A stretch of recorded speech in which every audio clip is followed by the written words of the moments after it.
A Idade Media é a época de maior esplendor da historia da música de Galicia. Os trovadores nos deixaron máis de 2000 cantigas e na Catedral de Santiago se conserva unha das maiores xoias da historia da música universal, o Códice Calixtino. Por outro lado, conservamos en galego a obra máis importante de toda a música medieval occidental, as Cantigas de Santa María. E tamén forman parte deste rico universo musical as músicas que trouxeron de todo o mundo coñecido os peregrinos que viñan a Galicia, a Santiago de Compostela, e os romances que cantou a xente do pobo ata os nosos días. Todo este rico patrimonio musical é moi apreciado en todo o mundo. A música medieval galega é estudada nos centros máis prestixiosos de Europa e dos Estados Unidos e forma parte dos máis importantes festivais de música internacionais. O obxectivo deste documental é mostrar a riqueza e o potencial do patrimonio musical da Idade Media galega.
Como guía turístico especializado no patrimonio musical, teño nesta ocasión un encargo moi especial, que elaborar unha visita en torno á música medieval, eso sí, centrada neste grande santuario da música, a Catedral de Santiago de Compostela.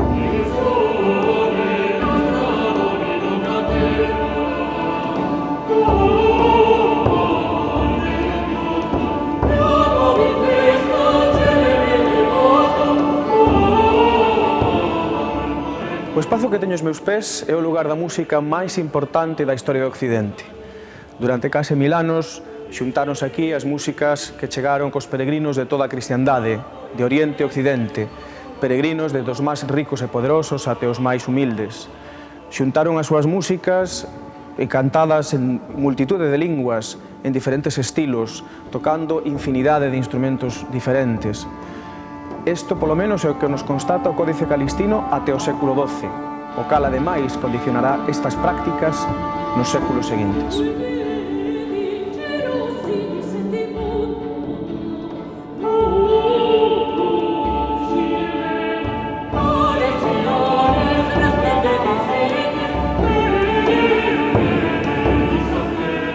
O Códice Calixtino é un dos libros máis importantes da música occidental, non só polo seu contido en partituras, en música escrita, senón polos textos que nela aparecen.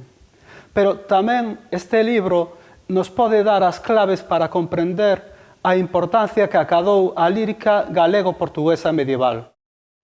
O motivo polo que maiormente é coñecido este libro son as 20 pezas polifónicas que nela aparecen, as primeiras da historia musical occidental.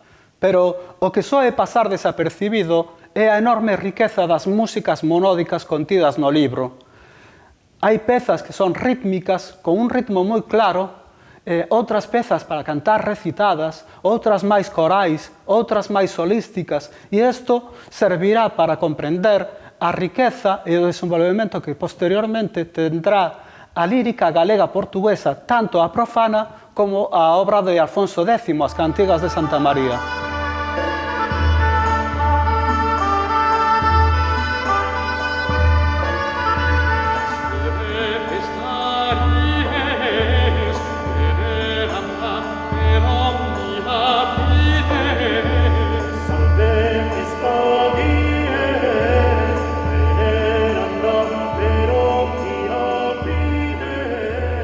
Outra das grandes aportacións do libro de Santiago, do Códice Calixtino, son os seus textos.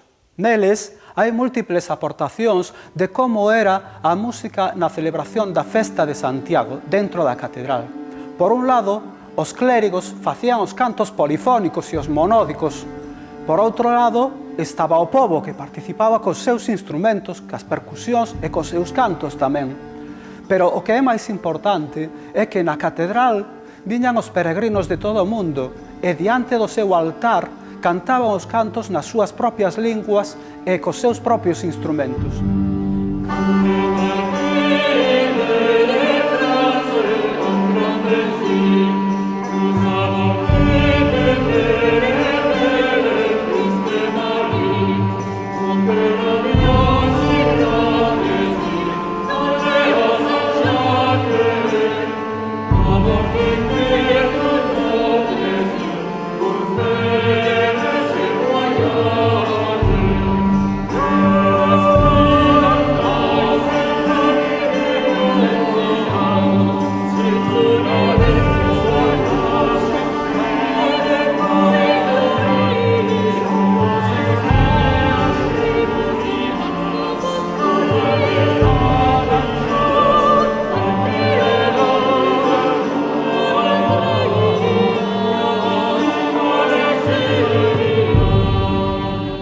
A música medieval de Galicia, no que respecta ao canto, ten un repertorio amplísimo e moi rico e variado, entre o que podemos destacar o repertorio das cantigas de Santa María, as cantigas de trovadores e, naturalmente, o famoso Códice Calixtino, que teño precisamente aquí ao meu lado.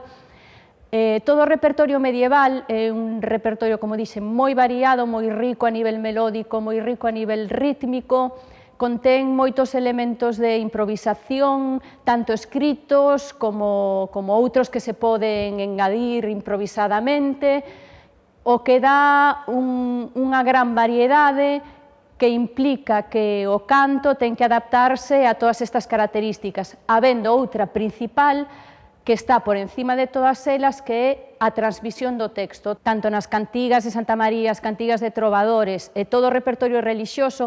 O texto é a guía conductora de toda a interpretación e de toda a técnica vocal. O texto ten que ser percibido polas persoas que escoitan con máxima claridade. Polo cal, a técnica vocal, a técnica de emisión, ven condicionada por esta principal característica.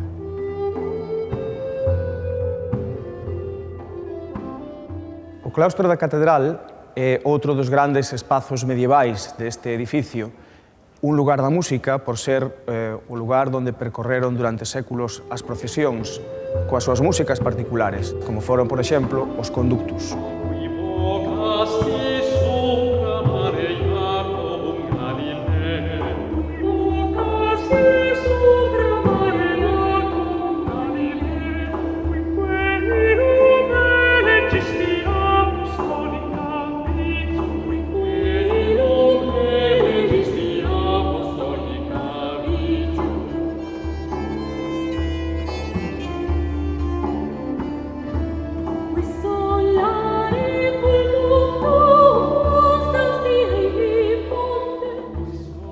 Moita da grande produción musical desta catedral está infelizmente perdida, entre outros motivos porque unha grande parte era improvisada, pero moita da que se escribiu consérvase neste arquivo. Un bo exemplo é a que atopamos no Códice Calixtino, o grande libro de Santiago. Este libro contén a música que se facía nas festas na Catedral de Santiago ao longo do ano.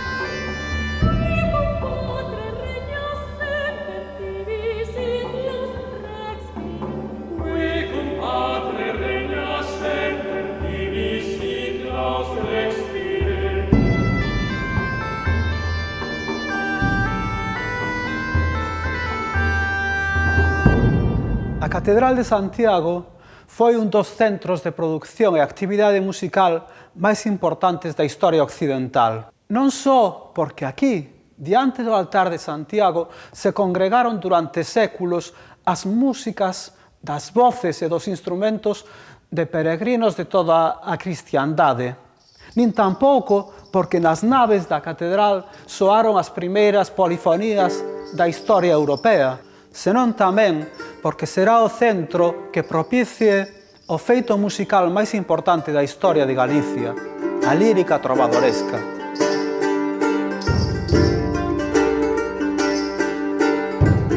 Este é o Códice Rico del Escorial, o Códice das Cantigas de Santa María que mandou facer o rei Alfonso X o Sabio para a súa Señor, para a súa amada, para a Virxen María. Cada cantiga é un verdadeiro tesouro en si mesmo. O libro ten máis de 400 e cada unha delas aparece no Códice Rico. Tamén hai 3 libros máis que teñen estas cantigas, pero no Códice aparecen ilustradas con magníficas representacións, miniaturas.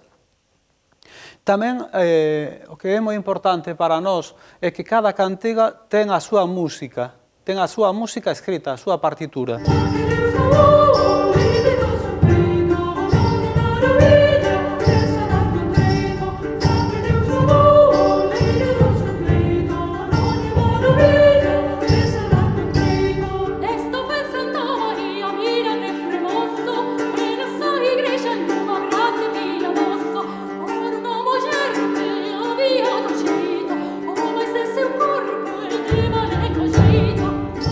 Aínda que cada cantiga ten a súa partitura, é dicir, unha notación musical claramente definida no que é na altura das notas e, sobre todo, rítmicamente tamén moi definido, o que as posibilidades de interpretación de cada peza son infinitas. Nesta primeira cantiga aparece o rei sabio, Alfonso, no seu taller cos seus colaboradores. Algúns parecen ser poetas que están a disertar sobre unha cantiga. Tamén aparecen 2 escribanos, persoas que xa están tomando as notas, e tamén, evidentemente, aparecen os músicos que están a afinar os seus instrumentos. Pero quizáis o valor máis importante dos códices das cantigas de Santa María son o que teñen en relación co outro gran corpus do repertorio medieval galego, que son as cantigas profanas. Alfonso X fixo algo que é maravilloso para os nosos días, para as persoas que hoxe facemos a música medieval, para todo músico tamén, que foi unha especie de milagre que consistiu en reunir o estilo da época nun solo libro. El chamou a músicos de Oriente, pero sobre todo aos grandes trovadores do sur de Francia, da Provenza, e a moitos, a maioría dos seus colaboradores, trovadores especializados nas cantigas galegas. Desta maneira, Alfonso recolleu todos os recursos, xuntou os recursos da lírica galega medieval nun só libro. Este feito ten un valor enorme para os nosos días e para as persoas que queremos dedicarnos ou que nos dedicamos á recuperación da música medieval de Galicia. Se Alfonso xuntou o estilo dos trovadores nun só libro, nós podemos facer o contrario. Podemos, a partir dese libro, recuperar o estilo dos trovadores galegos e aplicalo a todas as cantigas.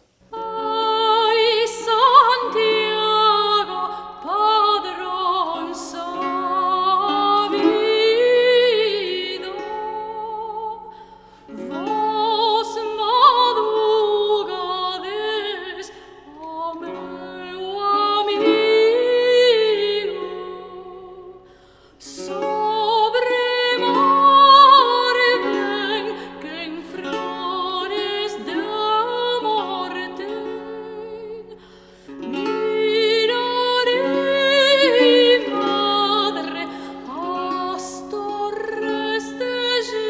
podemos así comezar co famoso recurso da contrafacta. A contrafacta non é máis que aplicar unha melodía dunha cantiga a outro texto. En realidade, o libro das cantigas é un enorme caldo de cultivo donde se contemplan ou donde se misturan todos eses recursos da lírica galega medieval.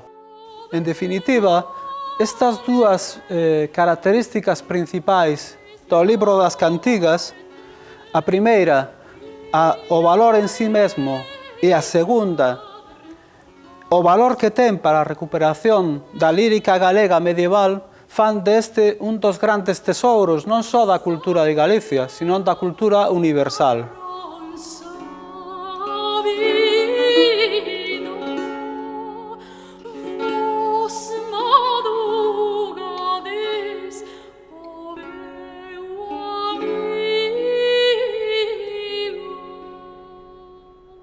Cando nos enfrentamos ao estudio da técnica vocal aplicada á interpretación do repertorio medieval, podemos ter en conta moitísimos factores que nos poden axudar a ter pistas de como esta técnica vocal podería ter sido no seu momento. Para empezar, podemos, por exemplo, ter en conta diferentes artes que nos dan estas pistas. A pintura, a escultura, as miniaturas dos cantorais nos mostran diferentes situacións de interpretación musical da época. Temos tamén que ter en conta os propios espacios onde esta música se interpretaba. Un pode experimentar coa voz e ver que maneiras de emitila funcionan ou non funcionan na consecución das características que antes falábamos que ten este repertorio da música medieval. O repertorio galego-portugués realmente é riquísimo, non? Simplemente cas 6 cantigas de Martín Codas e cas 7 cantigas de Don Denis de Portugal, non? Xa temos material musical para recrear, sin dúbida, todo o que é o repertorio profano das que non nos chegaron as músicas ata nós, non? Porque nos sirven como base, como modelo. Nós podemos facer como facían os medievais, non? Podemos utilizar esas melodías para adaptalas a outras cantigas, para telas como modelo e musicalizar esas cantigas galego-portuguesas que teñen unha poesía magnífica e que esa poesía se enriquece moito máis que a música, non? Ten que ser cantada, non? Ten que ser cantada. Hai outras músicas que nos poden dar referencia sobre a técnica vocal na música medieval. Temos, por exemplo, a música do Renacemento, as músicas italianas de principios do século XVII, das que temos máis estudio, máis información, e que en moitos casos se basan na tradición da música medieval. Os autores de principios do século XVII intentaban retomar a tradición da traxedia grega na interpretación da música, retoman o canto solista, retoman o canto do texto. Como estas músicas son un poquinho máis próximas no tempo, as podemos coñecer mellor e nos poden dar pé a como sería o uso da técnica vocal tamén na música medieval, porque son músicas que se basan moitísimo tamén na expresión do texto, na emoción e nas cualidades melódicas e rítmicas que fan posible a percepción deste texto.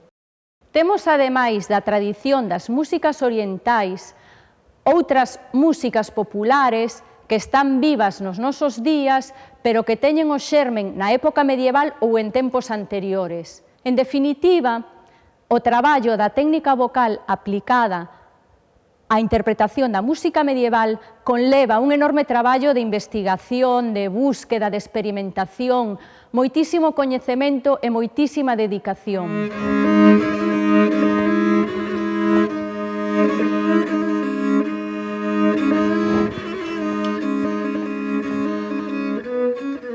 Tamén hai o gran corpus de cantigas de Alfonso X, que son máis de 400, non? Son tamén un modelo magnífico, maravilloso. Evidentemente, de aí podemos sacar melodías para para todo o repertorio profano galego-portugués, non? E, desde logo, as cantigas de Santa María nos ofrecen outras moitas cousas, non? Como son un modelo instrumental, un corpus de instrumentos que aparecen magníficamente dibuixados nas miniaturas, non? Das que os luthieres están sacando réplicas, están a facer instrumentos, non? Que se poden utilizar nos concertos. Claro, o que nos mostran os códices das cantigas, non? E tamén o cancioneiro da Axuda, coas súas miniaturas, coas súas pinturas, que hai unha gran variedade de posibilidades de facer, de interpretar as cantigas, non só unha cantiga cantada con un instrumento, sino con combinacións. O repertorio medieval é un repertorio moi aberto, entón, pola súa esencia, que temos exclusivamente as liñas melódicas, non?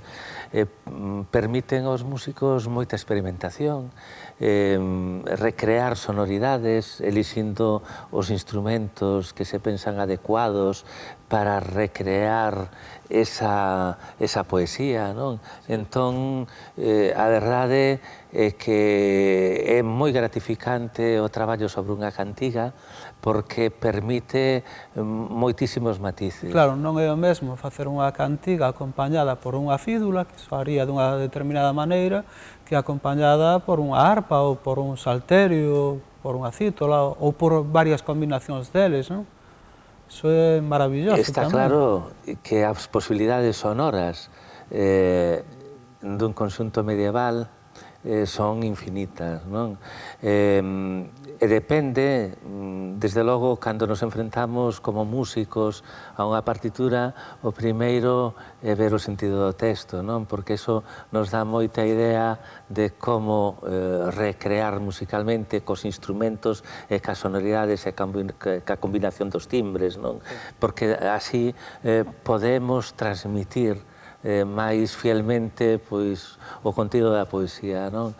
A palabra, o contido do texto é fundamental para os sentimentos, non? E os sentimentos os enfatizamos ca música e ca combinación sonora, non?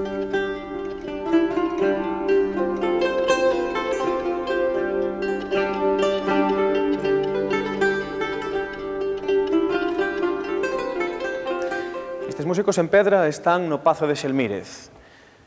Esta é unha das cortes medievais máis importantes do Occidente, o Pazo do Arcebispo.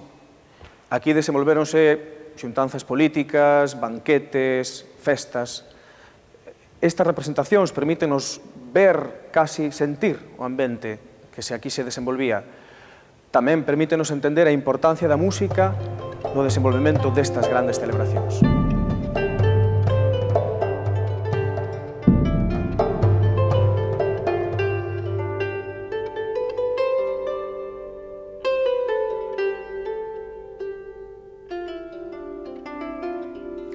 Este grande salón encóntrase a escasos metros da catedral. Esta proximidade non sería só física, tamén se daría con certeza na cuestión musical. Seguramente moitos dos músicos que participaban na celebración da liturxia serían algúns do que poderíamos atopar, como vemos aquí representados, neste salón, acompañando os actos que aquí se celebraban. Con total probabilidade, algúns dos músicos convidados a estes actos serían algúns dos trovadores máis famosos e coñecidos da historia de Galicia. Dos cais, por certo, sabemos que algúns foron clérigos.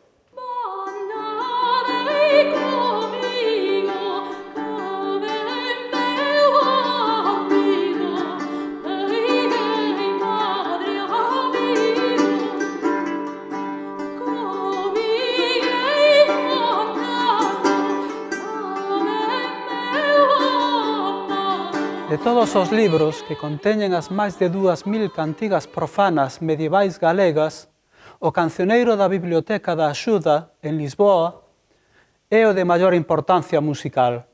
Por un lado, están as representacións pintadas de situacións de interpretación das cantigas, sempre en pequeno formato, con poucos músicos. Un trovador que se acompaña a si mesmo, un músico que acompaña coa arpa, coa cítola, a xograresa que canta e que danza tamén. A veces aparece un terceiro músico que toca outro instrumento. Pero o que é máis importante é que neste cancioneiro aparecen os espacios para a representación musical en partitura. Desgraciadamente, non foi escrita a notación musical. Hoxe, podemos devolverlle ás cantigas a súa característica principal, a cantada, utilizando a técnica medieval da contrafacta. Esta ausencia da notación musical no cancioneiro da axuda pode ser considerado unha pérdida irreparable, pero, en realidade, tamén pode ser considerada unha verdadeira invitación a recrear eses espacios, a reencher eses espacios con música seguindo as pautas que rexían a interpretación musical na Idade Media.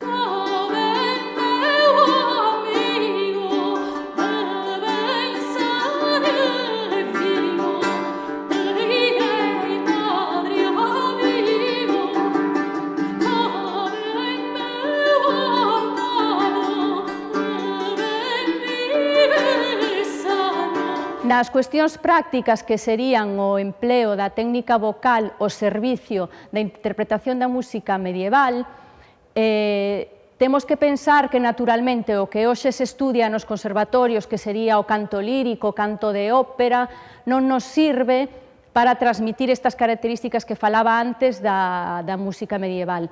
Entón, temos que buscar un novo camiño no que a técnica vocal se poña ao servicio da música medieval.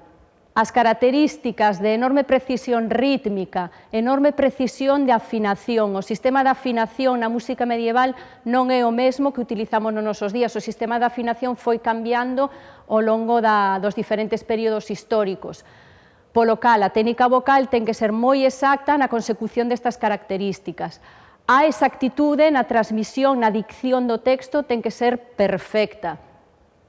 Todo isto con unha enorme flexibilidade vocal, flexibilidade interpretativa e moitísima naturalidade, por suposto, e, no último caso, unha técnica vocal que, dentro de manter todas estas características, permita ao intérprete manter ao longo dunha carreira a súa saúde vocal.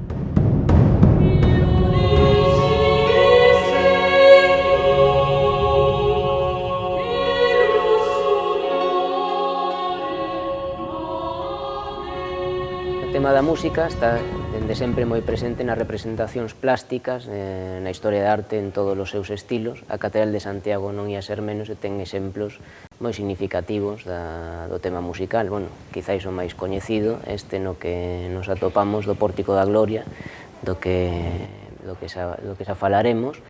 O Pórtico da Gloria influí moito, estes 24 anciáns que están a afinar os seus instrumentos, influí moito en representacións posteriores ao longo de todo o Camiño de Santiago. Aquí moi preto da catedral, no Pazo de Selmírez, a uns pasiños de onde nos atopamos, está o Salón de Ceremonias de Selmírez, onde temos outra representación moi significativa de músicos tocando, neste caso, música durante un banquete, por exemplo.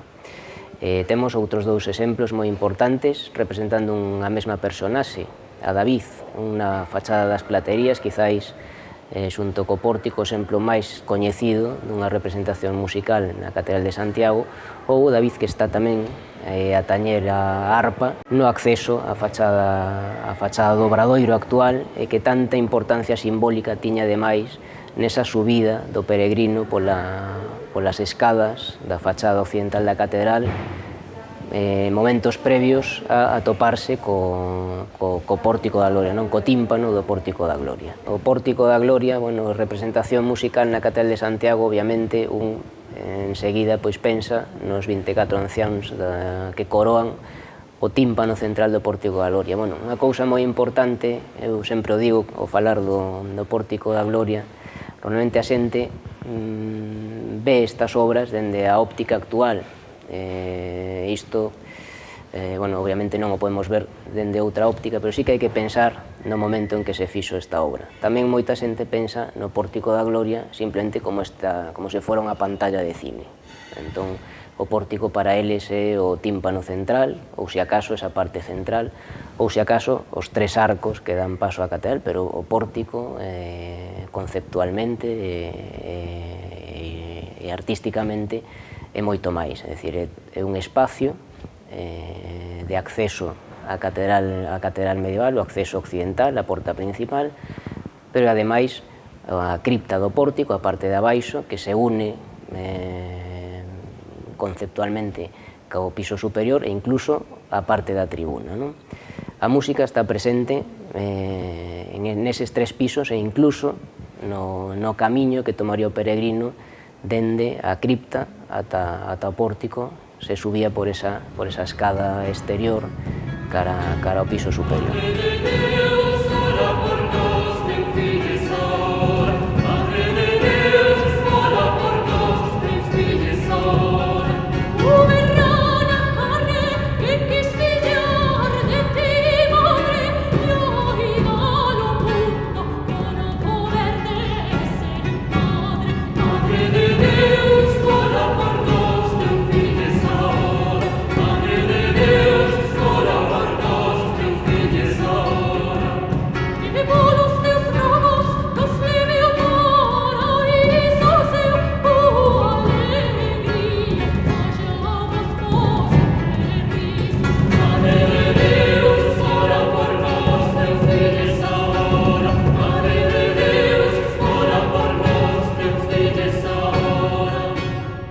Maravillosa porque o seu realismo pois avanza xa incluso épocas que virán a continuación e tivo unha grandísima influencia na arte posterior. Sempre se di que as imaxes que están unidas en diálogo, non entre elas, ademais non están a tocar, están nese momento previo a tocar no que están afinando os seus instrumentos. Bueno, isto ten un componente simbólico no conxunto da mensaxe que lanza o Pórtico da Gloria, que é ese paso previo a tocar esa música nova que supón a Xerusalén celeste, que é o que representa inmediatamente a continuación, e paso previo porque hai que pensar na obra no seu conxunto. O mestre Mateo remata a construción da catedral ca construción do coro pétreo, que estaría pois aquí a uns pasiños indo cara ao altar da catedral. E, bueno, nese coro tamén aparecen, porque eso xa é ese interior, esa Xerusalén, esa nova Xerusalén, pois aparecen figuras de nenos cantando, de nenos de coro. É dicir, toda esta presencia da música como parte dunha mensaxe teolóxica, unha mensaxe simbólica, unha mensaxe filosófica. No Pórtico da Gloria están as matemáticas, é dicir, hai moitas cousas onde parece que non, onde parece que somente se beleza, hai moito máis que iso, e, bueno, o receptor da mensaxe, en función da súa formación e das súas capacidades, pois vai percibir unha ou outra parte da mesma. No que se refire á búsqueda deste camiño interpretativo da música medieval, desde os anos 30 do século XX empézase a estudiar as músicas do pasado, as músicas históricas, a súa interpretación en base a criterios que fan base na súa época en todos os contextos que implicaban a interpretación desas músicas.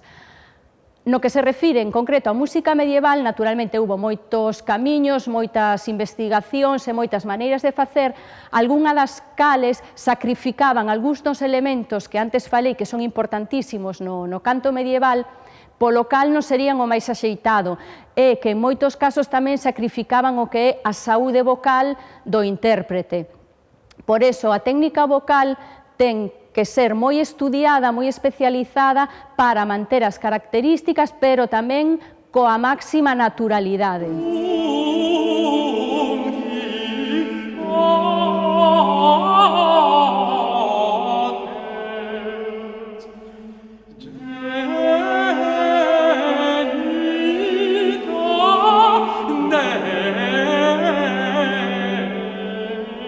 Estamos no coro do mestre Mateo. Esta é unha das obras da arte románica máis importantes de Europa. Polo feito de ser un coro, é precisamente un espazo da música. O espazo da música quizás máis importante da catedral, donde os instrumentistas, músicos, clérigos durante a Idade Media fixeron a liturxia. Liturxias que eran basicamente un acto musical e que tiña como obxectivo louvar a Deus. A pregunta fundamental neste punto do noso percorrido sería como soaban estas músicas.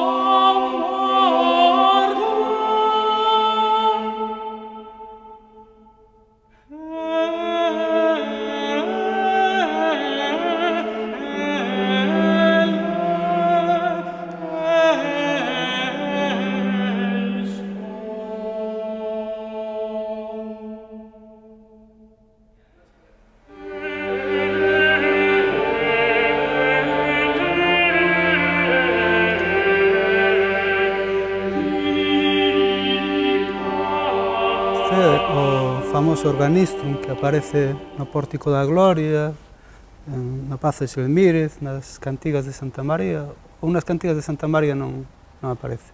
Este modelo non, aparecen zanfonas, aparece máis en contextos de música religiosa, non? Sí, vamos a ver, este instrumento é común nas fachadas de igrexas do Camiño de Santiago. Desde Toulouse ata Santiago temos moitos exemplos con variantes, non? Este instrumento é esencial para acompañar música religiosa da época do século XII, da época na que foi construído o pórtico e na que o mestre Mateo esculpiu eses fermosos instrumentos que ali están. En Santiago, o Pórtico da Gloria, o que mostra é que o século XII é un século de desenvolvemento moi elevado a nivel occidental, a nivel europeo. Este instrumento pode ter algo que ver no desenvolvemento da polifonía. Efectivamente, desde logo, este instrumento ten moito que ver ca polifonía de Santiago, non? Polas súas características deste tiro longo de cordas, non? O seu son grave é idóneo para acompañar os órganos, esa polifonía nacente, verdade, que atopamos desde Notre Dame a Santiago. Entón, a utilización para este instrumento é facer esa melodía principal, esa base de notas longas que dan pé a que as voces superiores armonicen, verdade?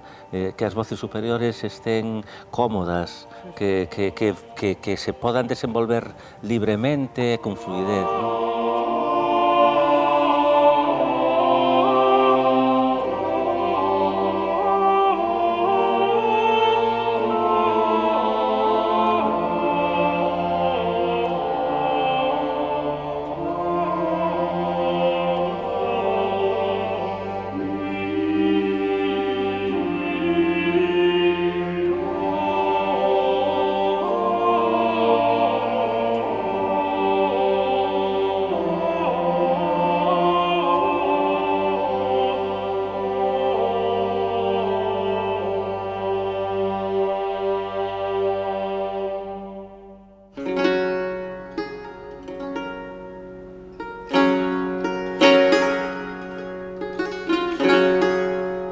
Pontevedra é unha cidade moi importante na Baixa Idade Media.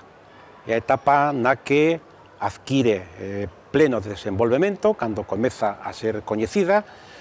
É unha época na que está moi ben comunicada, tanto por terra como por mar. É o momento do seu gran desenvolvemento comercial por vía marítima, e non esquezamos que por Pontevedra pasa un camiño moi significativo, o agora chamado Camiño Portugués, que non deixa de ser a continuidade dunha vía de comunicación que unía o noroeste peninsular coas terras da bella Lusitania. Non debe estranar, por tanto, que Pontevedra, desde o punto de vista da tradición musical medieval, sexa tamén un lugar de imprescindible referencia. Por un lado, temos a igrexa de San Francisco, onde está enterrado Paio Gómez Chariño. O seu enterramento é algo máis que un fito físico, no que se refire a ele e tamén a súa muller. Hai algo máis, como digo, porque esa igrexa, a súa cabeceira, está vinculada a unha doazón súa, desenvolvida, explicitada, materializada, con posterioridade a seu pasamento. Falar de Paio Gómez Chariño e falar dun dos máis importantes autores da nosa Idade Media en materia poética e en relación con ela tamén en materia musical. As flores do meu amigo briosas van no navío, e vosas flores daqui vengo meus amores, vidas son as flores daqui vengo meus amores. As flores do meu amado briosas van no barco, e vosas flores daqui vengo meus amores, vidas son as flores daqui vengo meus amores. Briosas van no navío para chegar ao ferido, e vosas flores daqui vengo meus amores, vidas son as flores daqui vengo meus amores. En segundo lugar están as ruínas de San Domingos, que é o edificio no que nos encontramos nestes momentos. Para os pontevedreses e para os galegos en xeral, este é tamén un lugar de culto, pero por un motivo diferente. A conservación das ruínas, o que hoxe se perpetúa, fai explícita unha figura clave para a recuperación da nosa tradición musical, como é Casto, ou como foi Casto San Pedro Folgar, autor de publicacións moi importantes, pero fundamentalmente, no ámbito que agora nos atinxe, recompilador do famoso cancioneiro musical de Galicia.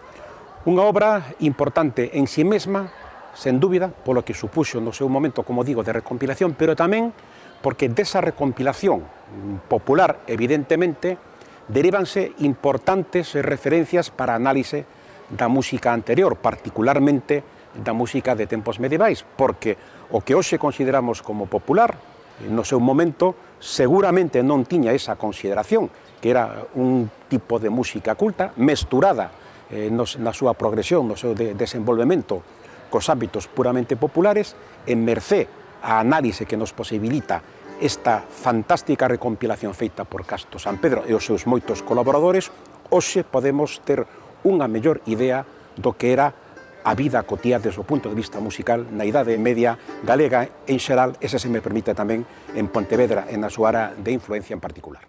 Estando na miña porta, arraxeado do sole, vira vir un cabaleiro, ai meu amor, un cabaliño andadore, que non si era casada, e eu dixenlle si señore, ramitarame con quen, ai meu amor, e eu dixenlle con pastore, malo se o crego nena, que un pastor tenga sole, vente conmigo que sona, ai meu amor, e dixo prove pastore, comeremos, beberemos, faremos vida d'amore, vete tres castillos fortes, ai meu amor, invitan a sorredore.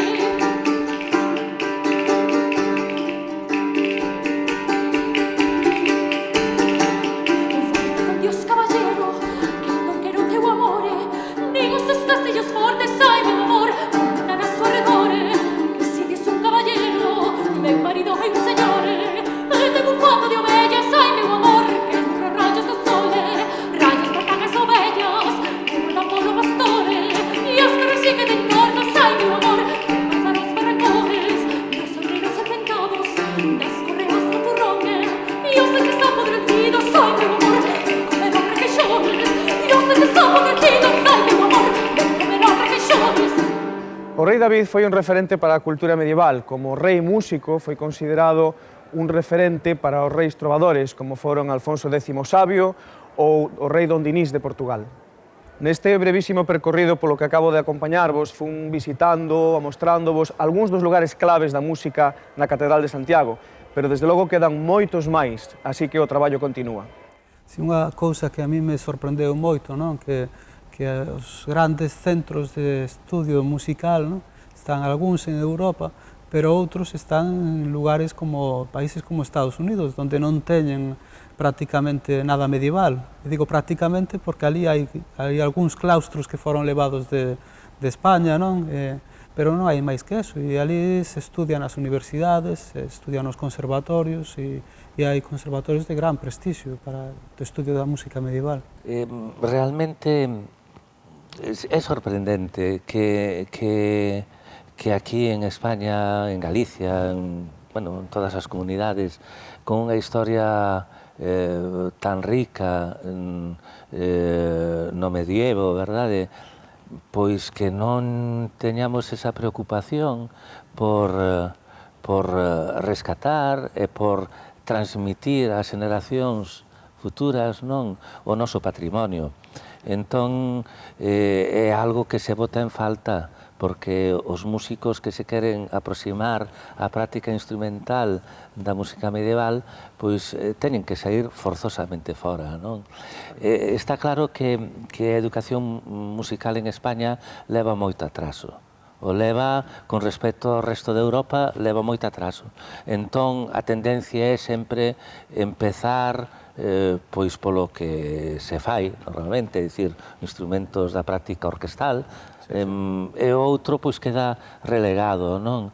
Nos conservatorios españois e tamén aquí en Galicia se está a introducir a música antigua, pois o máis antigo pois a práctica barroca. Sí, con respecto deste tema é curioso, non? Sorprende tamén moito que nos conservatorios nos que se inician dinámicas de estudio da música antiga, que non se contemple a música medieval como un contido, non? Sí, é certo. Os conservatorios no noso estado que inician a práctica de música antiga, pois os currículos que se integran son basicamente do barroco, non? Claro, porque en Galicia temos ese magnífico e maravilloso repertorio medieval, non? Que son as cantigas de Santa María, que están en galego, non? Temos o Códice Calixtino, o enorme corpus de cantigas profanas que se poden facer con música, e penso que se deberían facer cantadas, non? Eso entraría perfectamente, sería motivo para que a música medieval se estudase en serio, con seriedade, con profundidade nos conservatorios de Galicia. Así como temos estudos da lírica na universidade desde fai moitos anos, desde logo o tratamento musical está sin tratar, non? É importante a conexión entre a literatura e a música porque non se pode pensar na lírica galaico-portuguesa sin o tratamento musical. É un corpo único, non? Literatura e música. Evidentemente, en estes momentos estás a estudiar moito a literatura, pero moi pouco a música. Entón, Santiago de Compostela, ca súa universidade centenaria, verdade, é un lugar idóneo para implantar estudos de música medieval. É un lugar ca súa historia, co seu corpus, cos grandes trovadores que están relacionados con Santiago, ca música polifónica da catedral, cas cantigas do Rei Sabio, non? Desde logo, temos material para implantar claramente estudos musicais da Idade Media. Sendo o repertorio medieval galego un dos máis importantes dentro de que a historia da música mundial, lamentablemente non temos nin en Galicia nin en España un centro no que se estudie este repertorio. Ningún conservatorio, ningunha universidade traballa a interpretación da música medieval. Por sorte, temos en Europa e nos Estados Unidos moitos centros nos que si hai moitos especialistas onde se traballa a altísimo nivel e, curiosamente, onde o repertorio medieval galego é valorado como un dos máis ricos e máis importantes como centro de traballo. Por exemplo, a Escola Cantorum Basiliensis na cidade de Basilea, en Suiza, foi un dos pioneiros na interpretación da música medieval, co Studium der Frühen Musik dirixido por Thomas Winkley, no que participaba como cantante Richard Levitt, que foi despois o meu profesor, foi un grupo que xa nos anos 40 do século XX interpretou a música medieval galega, as cantigas, o Códice Calistino, interpretou repertorio relacionado co Camiño de Santiago ao máis alto nivel que todavía nos nosos días non foi superado. Este centro foi o xermen de grupos e intérpretes que desde hai moitos anos están interpretando e investigando a música medieval ao máis alto nivel. O patrimonio da música medieval de Galicia, ao contrario do patrimonio natural, non pode ser disfrutado directamente, necesita ser interpretado. Por un lado, como vimos no documental, temos 400 cantigas de Santa María, que son un gran compendio de arte trovadoresca que nos permiten reinterpretar e interpretar as máis de 2000 cantigas profanas. Tamén está o Códice Calistino, coas súas maravillosas polifonías e as súas variadísimas monodias. Por outro lado, falamos e vimos a importancia da música tradicional, con todas as referencias ao mundo medieval. En realidade, aínda poderían aparecer cantigas medievais anotadas musicalmente. Ou ben, poderíamos coñecer cantigas tradicionais que aínda non están difundidas. O importante para o coñecemento de todo este patrimonio medieval musical de Galicia é avanzar en distintas frontes. Por un lado, a investigación, por outro lado, a educación e, evidentemente, a difusión. Aínda queda un mundo maravilloso que descubrir no que respecta á música medieval de Galicia, pero de todos nós depende de que en realidade exista ou non exista.